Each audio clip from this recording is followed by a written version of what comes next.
अस्सलाम वालेकुम नाजरीन, मैं हूं अनीस आरिफ और आप देख रहे हैं द इंटरनल ट्रुथ। आज फिर से आपके लिए एक और काबिल सताइश वीडियो लेकर आए हैं। आज की हमारी वीडियो में हम आपको दिखाएंगे कि दुनिया का ताकतवर तरीन एटमी फुटबॉल ट्रंप से बाइडन को कैसे मुंतकिल हुआ। तो ये कैसा फुटबॉल है और पूरी दुनिया इससे खाइफ क्यों है, ये जानने से कबल हस्बे रवायत नए आने वाले सामीन से हमारी गुजारिश होती है कि वीडियो को लाइक और चैनल को सब्सक्राइब कर दें। शुक्रिया।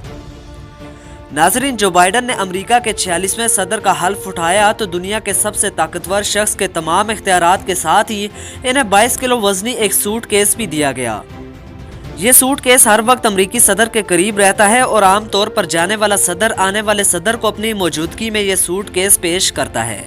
मगर चूंकि ट्रंप बाइडन की जीत को तस्लीम नहीं करते और हल्फ बर्दारी की तकरीब के वक्त वो वाशिंगटन के बजाय फ्लोरिडा में थे, इसलिए सूट केस की मुंतकिली एक मसला बन गई थी।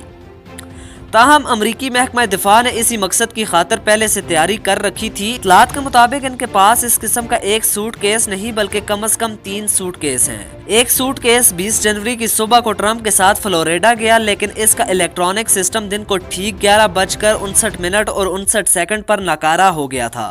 एन इसी वक्त नए सदर जो बाइडन के फौजी मावन को इसी किस्म का एक और सूट केस पेश किया गया, जिसने ठीक 12 बजे से काम करना शुरू कर दिया था।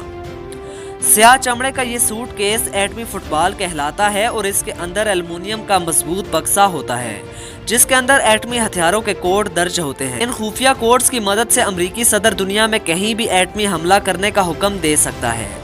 ये सूट केस बम प्रूफ होता है और इसके अंदर ऐसा फोन होता है जिसकी मवासलात को जाम नहीं किया जा सकता। इसका मकसद ये होता है कि किसी भी हंगामी सूरत हाल में अमेरिकी सदर पेंटागन के साथ राब्ते में रह सके। जब डोनाल्ड ट्रंप गोल्फ खेलते थे तो अपने गोल्फ क्लब के साथ साथ इस फुटबॉल को भी गोल्फ गाड़ी में साथ लिए फिरते थे। तो नाजरीन, उम्मीद है इस वीडियो ने आपकी मालूमात में चंद इजाफा किया होगा। अगर इस वीडियो ने आपको किसी हद तक महसूस किया है तो हमारे चैनल को सब्सक्राइब और वीडियो को लाइक कर दें और साथ ही साथ बेल वाले आइकन को जरूर प्रेस कीजिएगा ताकि आइंदा आने वाली वीडियोस भी आपको इसी तरह बासानी मिलती रहे। और अपने मेज़बान मोहम्मद अनीस आरिफ को दे इजाज़त। मिलते हैं नई वीडियो के साथ। अल्लाह नेगेबान।